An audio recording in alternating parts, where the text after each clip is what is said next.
जिनको जैसा भगवान ने। अब हमारी जो असफलता है उसमें हमारी चाहत है, मैं कपड़ा तो पहनूं पर ऐसा पहनूं, समझना, रोटी तो खाऊं पर ऐसी खाऊं, मकान तो हो पर ऐसा हो। समझ पा रहे हैं आप?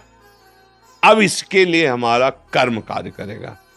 पूर्व का प्रारब्ध यदि हमारा बहुत बुरा है तो आज तुम बहुत अच्छे आदमी हो, अच्छे मार्ग में चल रहे हो, वो आपको बाधा पहुंचाएगा, आपको सहना होगा।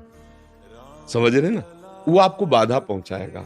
अब जो ये नाम हम आपको बता रहे हैं कि नाम जप कीजिए, धर्म से चलिए, वो युद्ध करेगा उस प्रारब्ध से, आपको वो गिरने नहीं देगा, आएगा।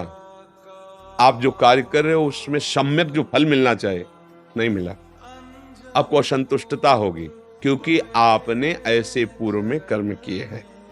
अब वो आपको बाधा पहुंचा रहे हैं, लेकिन आप भजन कर रहे हो ना, तो आपको निरुत्साहित होने नहीं देंगे। चलो एक कर्म निष्फल हुआ, दूसरा हम 100 बार उसका अनुष्ठान करेंगे, कितनी बार निष्फल होगा? एक दिन तो सफल होगा ही नहीं, निकल जाओगे, निकल जाओगे। सफलता तुम्हारे चरण चूमेगी। प्रारब्ध कोई देवता नहीं है, हमारा किया हुआ पूर्व कर्म है। हम नया कर्म इतना बलवान करें कि उसको रौंद दे, बात समझो। और उसके लिए अब छोटी मोटी बात नहीं काम करेगी, छोटा मोटा कर्म काम नहीं करेगा। डट के हमें धर्म और डट के भजन विध्वंस करके, अगर विध्वंस ना होते तो फिर मोक्ष कैसे होता? मोक्ष को मतलब जानते हो? सब कर्म नष्ट हो गए अनंत जन्मों के, और इस जन्म के भी बिल्कुल मोक्ष, मतलब बिल्कुल मुक्त, अब कोई बंधन नहीं हो, भगवान का स्वरूप हो गया। तो हुआ तो इसी जन्म में, जो हमने साधना की, जो भजन किया, जो चिंतन किया, जो सत्संग किया, मारा इसने पूरी आग लगा दी। कर्मों को संचित कर्म विध्वंस हो गए, जमा गोदाम क्रीमाण जो कर रहे हैं, ये चिपकाव फसाव वाले नहीं हुए, क्योंकि ये सब समर्पित कर दिए भगवान को। प्रारब्ध आया, भजन के बल से उसको भोग रहे हैं, वो हमें परास्त नहीं कर सकता, निकल गए आगे। सुदामा जी की दशा क्या थी? नहीं थी, ये भी व्यवस्था नहीं थी। परिणाम में क्या हुआ? जैसी द्वारिकापुरी वैसी सुदामापुरी। फल की चिंता मत करो तुम। असफलताएं और सफलताएं ये हमारे मार्ग की पड़ाव हैं, कोई गर्मी वाला, कोई सुखद वाला। मार्ग का चलने वाला पथिक इन पड़ावों में फंस करके अपने मार्ग को नहीं भूल जाता है। असफलता तुम्हारे जीवन की सफलता का स्वरूप बनेगी। बस डट करके ऐसा भजन करो, सत्कार्य करो, जिससे पूर्व प्रारब्ध नष्ट हो जाए। सच्चाई की, अध्यात्म की बात यह है। अब चोरी, हिंसा, अधर्म आचरण, तो वो तो पूर्व प्रारब्ध है ही। नया कर्म भी बिगड़ गया, दोनों मिलकर फिर आपको जीना मुश्किल कर देंगे। और होता है, देखो ना, पिता को मार डाला कि जल्दी मरे हम इस प्रॉपर्टी का दे, पिता को मार डाला, वो आप जेल गए, संपत्ति यूं ही पड़ी है, तीसरा उसका भोग कर, विवेक खत्म हो जाता है।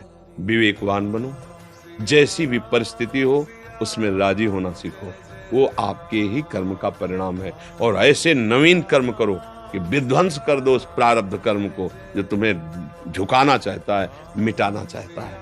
हमारी प्रार्थना को अगर आप समझोगे तो आगे बढ़ोगे। अपना ही कर्म को न काहू के, सुख दुख कर दाता, निज कृत कर्म भोग सुन जाता। तो बोले संतों के पास क्यों जाया जाता है? यही समझने के लिए। अब हम क्या करें जिससे हमारा कर्म हमको परेशान न कर पाए? वो है ज्ञान, वो है भक्ति, वो है भगवान का आश्रय। जब घर में भोज आते हो, भिक्षा भी नहीं मिली, तो पत्नी पूछती कि बच्चों को कैसे जिलाएं। तो तुलसी दल उतारते, ठाकुर को भोग लगाते, आधा आधा तुलसी दल। उनका एक मित्र था जो धनी के यहाँ वो पुरोहित कर्म करता था, डोली में बैठ के निकलता, पालकी में। वो कहता है, सुदामा जी हमारे यहाँ जो सेठ है ना, उनके यहाँ चलो, थोड़ी देर श्लोक बोलना। सब व्यवस्था उनका, हमने तो अपना सेठ श्री कृष्ण को वर्ण किया है, अब वो भूखे रखे चाहे मारे, अब हम दूसरे की गुलामी नहीं कर सकते। हमने तो भगवान को अपना माना है। हिले नहीं तो भगवान का हृदय हिल गया। एक दिन प्रसाद पा रहे थे, से एकदम ऐसे हो गए। रुक्मिणी जी मन की बात, तो उनका प्रभु ऐसी स्थिति आपकी तभी होती जब कोई आपका भक्त भूखा होता है। तो भगवान के आंसू आ गए। हमारा पुराना मित्र है सुदामा, और कई दिन से उसके घर में भोजन नहीं। बच्चे बोले प्रभु आप दुखी हो रहे हो, महालक्ष्मी स्वरूप हूं, आप आदेश करो, त्रिभुवन की राज्य लक्ष्मी उसके घर में। तो उनका बात तो यही कि उसके अंदर कामना नहीं है, और मेरे भक्त के अंदर यदि कामना नहीं होती तो माया मैं नहीं देता। मेरे भक्त के अंदर कामना नहीं होती तो मैं माया, और वो निष्काम भक्त है सुदामा, उसके अंदर कभी कामना आ ही नहीं सकती कि हे भगवान भोजन तो दे दो, कभी नहीं। तो रुक्मिणी जी ने कहा हम आपका दुख नहीं दे सकती, फिर हम कुछ रचती हैं। तो उनका नहीं, पहले हमें कामना पैदा करना पड़ेगा। भगवान सोच रहे पहले हमें भक्त के हृदय में कामना पैदा करना पड़ेगा। गए एक भिक्षुक के रूप में, जब सुदामा जी भिक्षा को गए थे, भिक्षाम दे, अतिथि धर्म गृहस्थ में बहुत बड़ा धर्म होता है, दरवाजे आए हुए का आदर करना चाहिए। तो कुछ ना हो तो वचन से है, निकली भिक्षाम दे। तो उनका भगवान हम भिक्षा देने लायक नहीं है। क्यों? उनका एक पुत्र हुआ है, इसलिए सूदक है। ठीक है, 15 दिन बाद आ जाएंगे। बोले मत आना, क्योंकि हमारे जो पुत्र हुआ है वो दरिद्र नामक पुत्र हुआ है, और इसका सूदक पूरे जीवन में नहीं जाएगा। अर्थात हम दरिद्र हैं, हमारे पास कुछ है ही नहीं जो मैं आपको दे सकूं।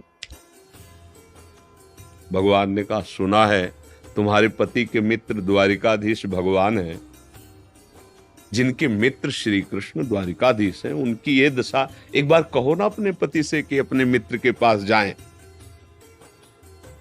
भगवान चले, पत्नी आए, जब आए सुदामा जी तो पत्नी ने कहा कि हाँ हमें तो स्मरण नहीं था, आपके मित्र द्वारिकाधीश है ना, आप उनके पास जाओगे तो मैं कभी इस बात के लिए नहीं जाऊंगा कि श्री कृष्ण मुझे सांसारिक वस्तु दे। नहीं नहीं। बोले हम कब कह रही मांगना, आप केवल जाओगे तो आपकी दशा देख करके वो आपको दे देंगे।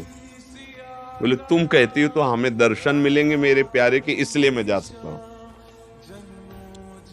अब मित्र के पास, गुरु के पास जाए तो कुछ ऐसा शास्त्रीय सिद्धांत है, कुछ भेंट ले जाए, बेटी के यहाँ जाए, गुरुदेव के यहाँ जाए, आराध्य देव के यहाँ जाए, और मित्र के यहाँ जाए। तो उनका भेंट के लिए, अब खुद खाने के लिए भेंट क्या। सुदामा जी की पत्नी उनका देखो प्रयास करती, 4-5 आस मोहल्ले के घरों में गई तो कुछ तो ऐसे थे देखते ही बंद कर लेते थे दरवाजा, मांगेगी आके और क्या है। थोड़ा एक प्रिय भाव रखती थी। तो कहा हमारे पति द्वारिकाधीश से मिलने जा रहे हैं, कुछ उनकी भेंट के लिए। तो सूप होता है, सूप से जैसे पछोड़ा जाता है, अच्छे चावल पीछे हो जाते हैं, टूटे वाले आगे हो जाते हैं। वो टूटे हुए तंदुल जो वो दिए, किया ले लो, वो तंदुल लिए 3 मुट्ठी। अब उनके पास अच्छी रुमाल भी नहीं थी, क्योंकि सब पैसे से होता है, गरीब, इतने गरीब। अपनी फटी हुई कपड़े की धोती, उसमें चावल। पूरा बहुत बड़ा चरित्र। पर जब भगवान के द्वार में पहुंचे तो जहां ब्रह्मा और शंकर भी खड़े रहना होता है, वो द्वारिकाधीश का वैभव। द्वार पाए दरिद्र ब्राह्मण, फटी सी, इतनी बेवाई है, ऐसा शरीर है, आंखों में भगवत तेज समाया हुआ है भगवान। तो उनका भैया एक बार तुम अपने स्वामी से कह दो जाके कि सुदामा नाम का कोई आपका मित्र आया, बस ऐसा। पार्षदों ने बड़े दयालु हैं, पार्षदों ने कहा आप यहीं तब तक खड़े रहिए जब तक हम आए। और भी पार्षद थे, एक दौड़ते हुए गया, जय जयकार हो प्रभु, कोई एक दरिद्र ब्राह्मण वेश में है और वो सुदामा कूद पड़े। भगवान ब्रह्मा शंकर को भी इंतजार करना पड़ता था, लेकिन सुदामा नाम सुनते ही भाग पड़े भगवान। और ये सब आश्चर्यचकित बात रुक्मिणी जी, पार्षद सब देख रहे हैं कि ऐसे तो कभी भगवान नहीं भागे, कि भाई ब्रह्मा जी आए भगवान भाग पड़े या शंकर जी आए, सब आकर इंतजार करते हैं। और प्रभु जब प्रभु दौड़ के गए सुदामा जी को। सुदामा जी संकुचित हो रहे हैं कि मेरी हड्डियां ऐसे सुकोमल, तन मेरे श्याम सुंदर के लग रही होंगी। वो सकुचते जा रहे कि इतना बड़ा वैभव स्वामी हमें ऐसे। भगवान ऐसे अपने हाथ से चरण पखारे सुदामा जी के, थाल रखकर चल। रुक्मिणी जी आश्चर्यचकित हो रही है, ऐसा कोई तपस्वी, ऐसा कोई महात्मा जिसकी ऐसे भगवान अभी तक तो नहीं देखा जैसा इस ब्राह्मण। और धोती कई जगह से फटी थी, जो दुपट्टी उसको कई ऐसे केवल अंग ढके हुए थे, ऐसी धोती थी, हड्डियां हड्डियां शरीर में। रुक्मिणी जी के पलंग पे बैठाला भगवान ने, जिस पलंग को ब्रह्मा शंकर नमस्कार करते हैं, उस पलंग पे बैठाला, चरण धोए, चरणामृत लिया का हो भाग्य पधारे, भोजन पानी सहन, चरण दाब रहे। सुदामा जी से तो दास पर कितनी प्रीति प्रभु करते हैं। 2-3 दिन 4 दिन सबसे प्रभु मिलवा रहे, परिचय करा, ये मेरे मित्र सुदामा जी है, ऐसे बैठे। और सबके बीच में कहा कि ब्याह हो गया है, क्योंकि जब मित्र बने थे तब तो गुरुकुल में थे। सुदामा जी कहा पुत्र भी है, हाँ, भाभी ने कुछ दिया भी होगा हमारे लिए। अब ये वैभव, अब वहां फटे कपड़े में तंदुल कैसे? बोले देखो पहले चूक की थी, गुरु माता ने चले दिए थे हमारे लिए, और फिर चूक कर रहे हो, कुछ दिया है? अब भगवान ने ऐसे हाथ पकड़ा, उनका उठाया, इतने स्वादिष्ट कीमती वस्तु तुम छुपाए रखे हो। खोला, उस फटे पुराने कपड़े में लपटे हुए तंदुल, रोमांच हो रहा है भगवान को। रुक्मिणी जी देख रहे हैं कि ऐसी प्रसन्नता से तो 56 भोग भगवान नहीं पाते द्वारिकाधीश, जैसी इस गरीब ब्राह्मण के तंदुल पार है भगवान। दूसरी मुट्ठी ली, तीसरी में रुक्मिणी जी ने हाथ पर, प्रभु बस इतना काफी है इनके लिए। 2 मुट्ठी में 2 लोग का वैभव सुदामा को। प्रगट में 25 पैसे भी नहीं दिए, एक भी वस्तु ले। 3-4-5 दिन आनंद लिए, फिर सुदामा जी से कहा कि तो भगवान ऐसे चले। सुदामा जी ने सोचा कि प्रगट में तो कुछ दिया नहीं, हमें लगता विदा करने चल रहे हैं, तो कुछ अगर 2-4 असरफी भी होंगी तो खान पान व्यवस्था तो चली जाएगी। भगवान ने कहा जो अच्छे अच्छे कपड़े पहनाए थे, रास्ते में कोई उतार सकता है तो उतार दो, अपनी धोती पहन लो। धोती पहन रास्ते में बोले आप इधर से ऐसे जान, फिर वहां से मुड़ जाना। बोले हम तो आए थे तो रास्ता तो जानते ही, प्रभु चले जाए। और रास्ते में सोच रहे मेरे मित्र कितने कृपालु हैं, मुझे इसलिए नहीं दिया कि ये कहीं मेरा चिंतन छोड़कर धन का चिंतन न करें। हे श्री कृष्ण, सदैव आप जैसा ही मित्र मिले। सोचते सोचते आए तो देखा फिर वही द्वारिकापुरी। बोले मेरी बुद्धि मारी गई है कि वास्तविक यहाँ कोई रचना हो गई। यहाँ तो हमारी एक छोटी सी कुटिया थी, ऐसा देखा कि उनकी पत्नी जो है स्वर्ण थाल लिए दास दासियों से आरती उतारने। तो उनका तुम कौन हो? तो उनका आपकी दासी हूं, आपकी पत्नी।